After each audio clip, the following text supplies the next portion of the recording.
So if you start becoming familiar, so conscious of those unconscious thoughts, they would never slip by your mind unchecked by you. Now, that is when you really catch yourself, right? And the research shows that you can get better at this. You could actually sense the thought before it comes. So then you start firing and wiring new thoughts. You start thinking to yourself, who am I going to be when I open my eyes? Well, how am I going to make a difference in the world today? Who am I going to be? How am I going to love? How am I going to give? How am I going to serve? How am I going to contribute? What things do I want to really do today? And in the act of closing your eyes and just thinking about and rehearsing what you're going to do, your brain doesn't know the difference. And if you get caught up in it, you begin to install the neurological hardware in your brain to look like you've already done it. Now the brain's no longer a record of the past. Now it's a map to the future. You are priming your brain, and if you keep doing it, the hardware will become a software program. You know what that means? You just might start acting like a happy person. Well, there's no surprise there. You install the circuits. Stress hormones arouse the body, so you have your attention on your body. Stress hormones alert the brain, so you're aware of everything in your environment, like an octopus with tentacles in all different directions. You got to control and predict everything in your life. And if you're living by the hormones of stress, you're always investing your attention and energy into the known future based on the past. So you're on a line of time here, in a timeline. So then let's think about it. How are you going to make thought more real than anything else? How are you going to create from thought? Well, let's close our eyes. Let's disconnect from the environment. Less sensory information coming into the brain, less distraction, as you said. Let's play some soft music in the background. Let's stick some earplugs in our ear, whatever you want to do. Diminish sensory, but now you're sitting down. You're not eating. You're not tasting. You're not smelling. You're not feeling. So there's less sensory input coming to your body. So then now your brainwaves begin to change. They start slowing down, and you move from this beta brainwave pattern where you're aware that you have a body in space and time, or your attention is on the outer world, or your senses are giving you information, less sensory information. Now your inner world starts becoming more real than the outer world, and you're not the voice in your head that's always talking to you. As your brainwaves change, you start seeing in images and pictures and symbols, and less in that vocalization, that sub-vocalization. So your brainwaves start changing the alpha. You're going to start creating, start dreaming, pretending, right? So then, if you say to your body, you're going to sit down for an hour, and I know you're on a program because you wake up every morning and do the exact same thing, and now I'm going to make you sit, just like sit to an animal. You sit, you stay, and your body's going to say, I'm going to die, my bladder is going to explode, I need a coffee, I got a lot of emails to do. That's the program. And you say to your body, today we do battle. Today, this is it. And you sit through that and you make your way, even though your body's trying to get up and you keep settling it back down. I'm telling you, when you start your day that day, you will be more kind, more loving, less judgmental, more patient, more present, because you're mastering the present moment. That means you're not in the predictable future. You're not in the familiar past. You're mastering time. And so then, if where you place your attention is where you place your energy, and all of your attention is in the present moment, you've got a lot of energy to do amazing things. And you know when someone's present with you in your life because they're paying attention to you. And you know when they're not present with you because they're not paying attention to you. So the act of getting more present means you're putting a lot of energy in the present moment, and you're taking your power back from all these things and people in your life. So we teach people this. As they start breaking through and they start being able to unfold into this field as an awareness, and they're not putting their attention on their boss or their ex or their wife or their kids or their cell phone or their WhatsApp or their Facebook, they're not thinking at all. So then, as they're sensing the space, they can't think. And if you can't think, you can't analyze. And if you can't analyze, the analytical mind is what separates the conscious mind from the subconscious. You just open the door. And so now you can reprogram in there, right? So then it's so important then that of the infinite places you can put your attention, let's put it on your heart. And now, where you place your attention is where you place your energy. Why? Because we want this center to bloom.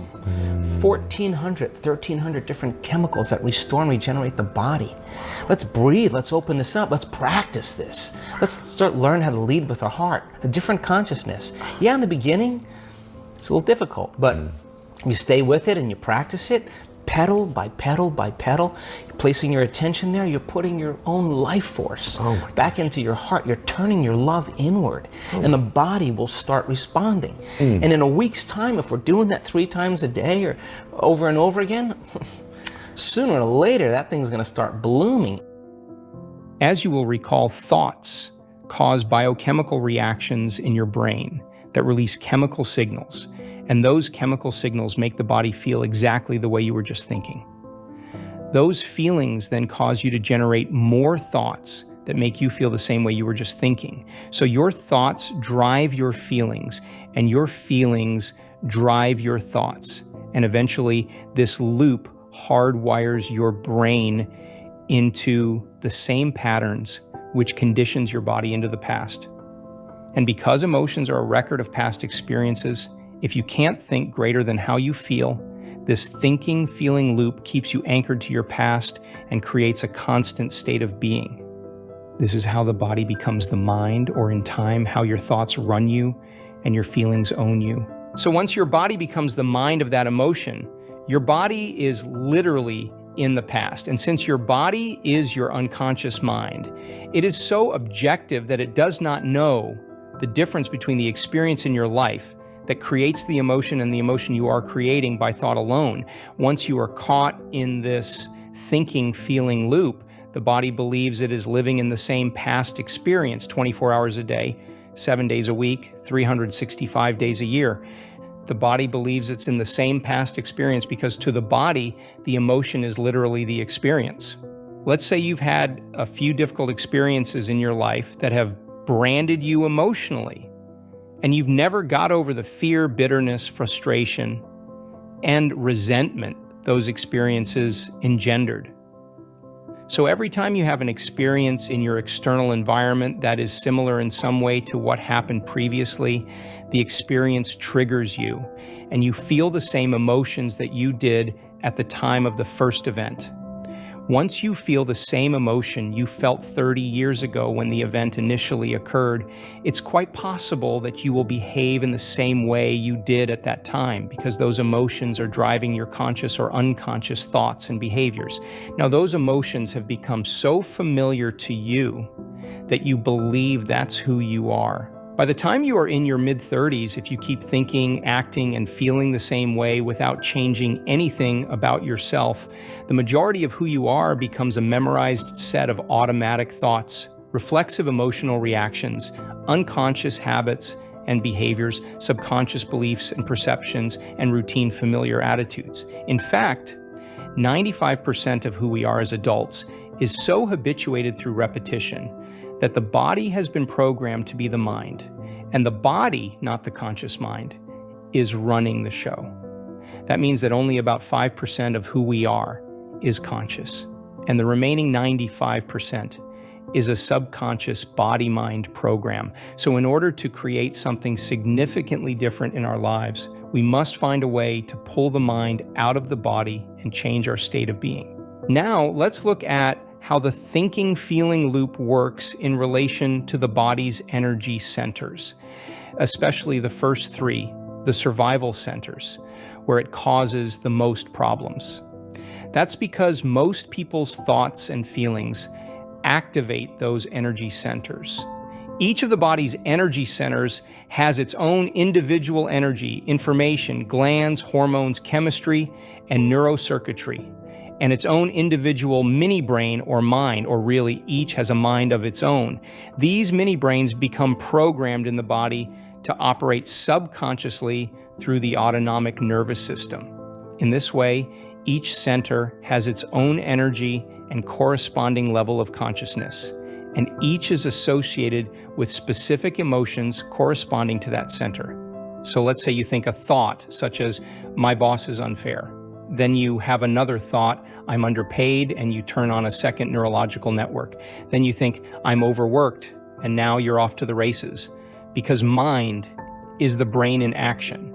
If you keep thinking more thoughts along the same lines, and you activate enough networks of neurons firing in tandem, in a specific sequence, pattern, and combination, you produce a level of mind which then creates an internal representation or an image of yourself in your brain's frontal lobe.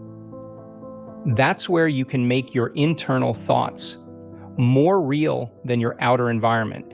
In this case, you see yourself as an angry person. If you accept, believe, and surrender to that idea, that concept, or that image without any analysis, the neurotransmitters, chemical messengers that send information between neurons in your brain that produce that level of mind, begin to influence neuropeptides, which are chemical messengers created by the autonomic nervous system within the limbic brain. Think of neuropeptides as molecules of emotion. Those neuropeptides signal hormonal centers. In this case, turning on the adrenal glands in the third energy center. As the adrenal glands release their hormones, you're feeling pretty ticked off, and you broadcast a specific energy signature through the third energy center that, in effect, carries the message, send me another reason to feel the way I'm already feeling. Send me another reason to feel angry. As this center becomes activated, it produces a specific frequency that carries a particular message. Your brain monitors your chemical state, and the moment you feel angry, it's going to think more corresponding thoughts equal to how you feel. My boss is such a jerk. I should quit my job. What an idiot driver. My coworker stole my idea. I'm right, and everyone else is wrong. It fires and wires similar circuits in the same way over and over again. And if you turn on enough of those circuits, you keep producing that same level of mind.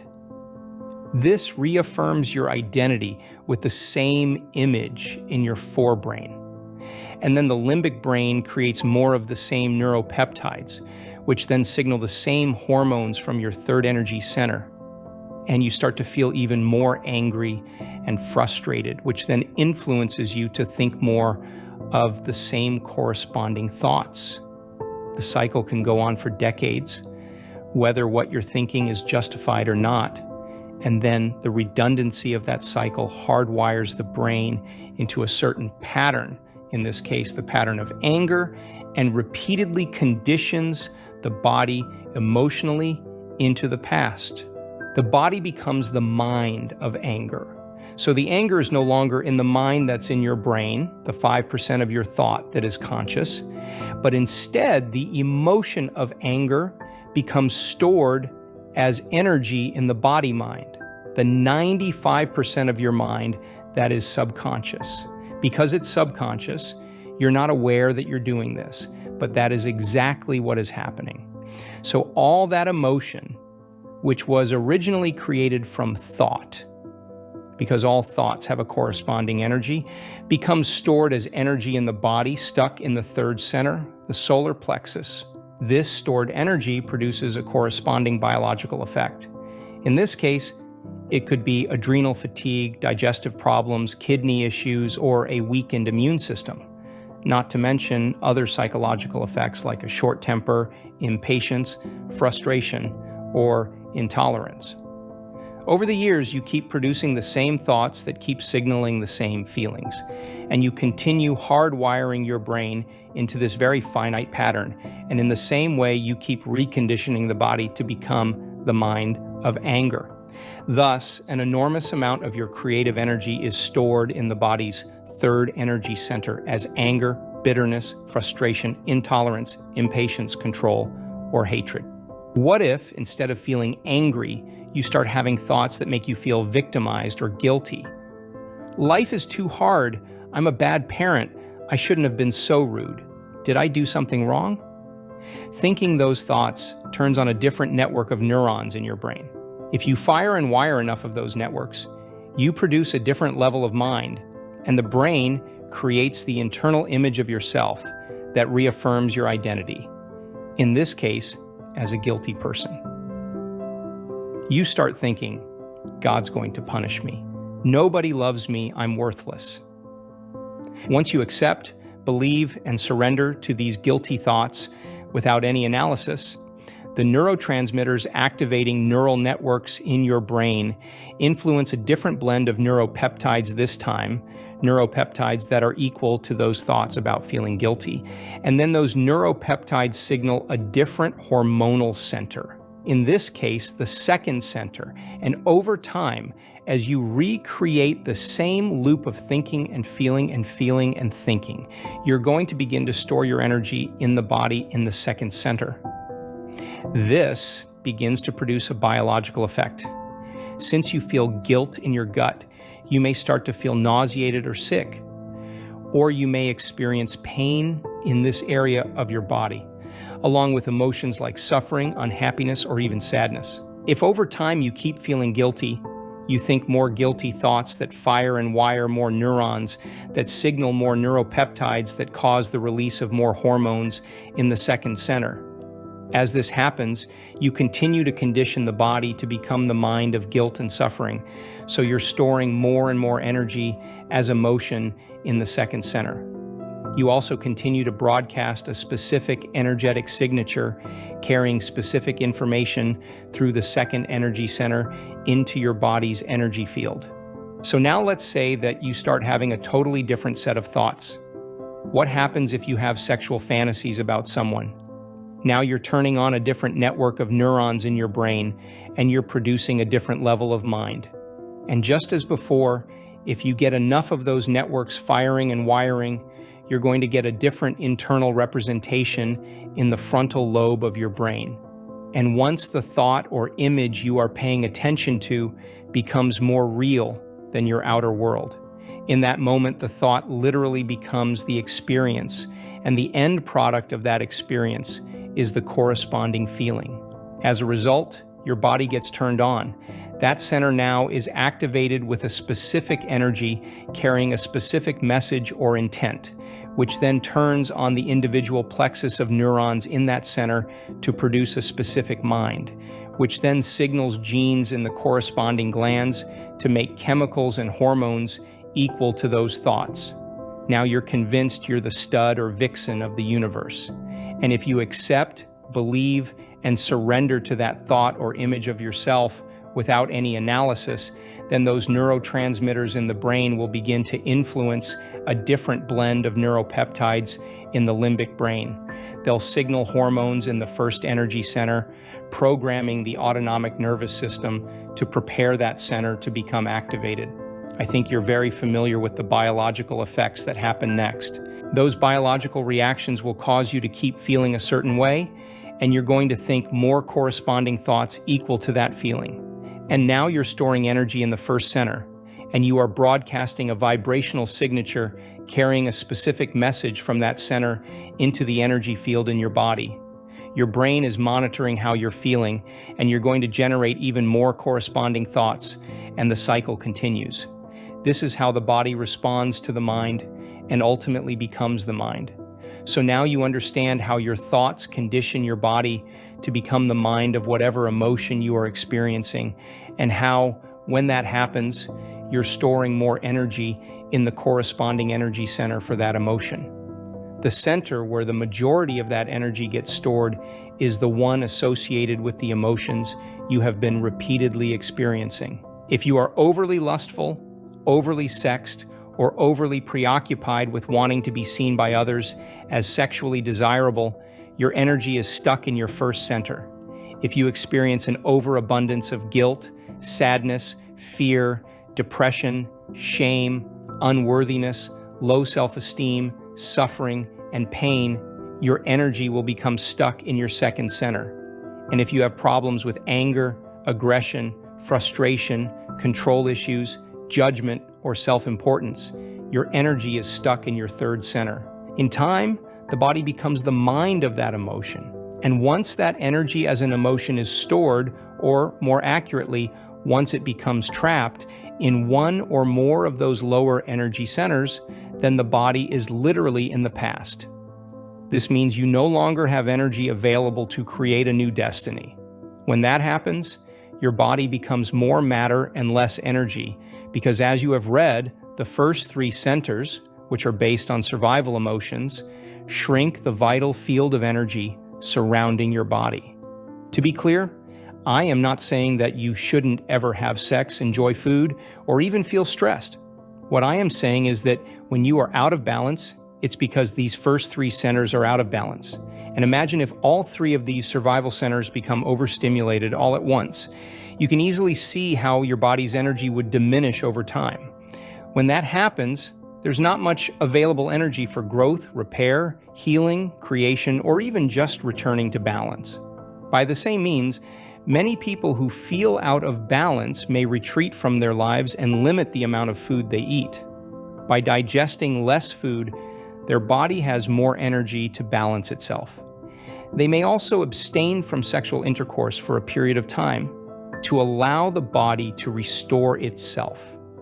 During their retreat, they will also remove themselves from the constant stimulation they normally receive from their environment, including their friends, kids, co-workers, appointments and schedules, job, computers, homes, and cell phones. This helps the body keep from reacting, consciously or unconsciously, to all those familiar elements in their outer world that they associate with thoughts and emotional memories from the past. Place your attention in your heart. That's where your elevated emotions start.